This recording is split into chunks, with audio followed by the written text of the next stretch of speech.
من استوديو متواضع في كردستان العراق، تقدم شيرين محمد أخبار إذاعة جاردينيا اف ام، لكن المحتوى سوري بحت، وكذلك الجمهور المؤلف من لاجئين سوريين في العراق.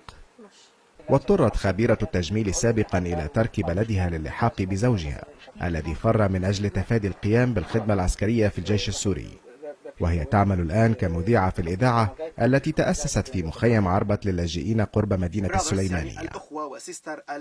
رغم اللجوء ورغم الاغتراب ما انفصلنا عن الوطن، لسه عنا أهل هنيك.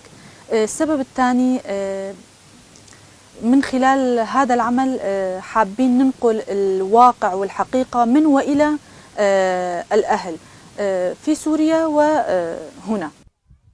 بخطى واثقة يسير خليل في شوارع المخيم مرتديا سترة كتب عليها شعار جاردينيا اف ام، وفي شوارع المخيم يلقن خليل أسرار المهنة للمتدرب الشاب يوسف، وكلاهما فرا في العام 2014 من سوريا، حيث لا يزال يقطن أفراد من عائلاتهما.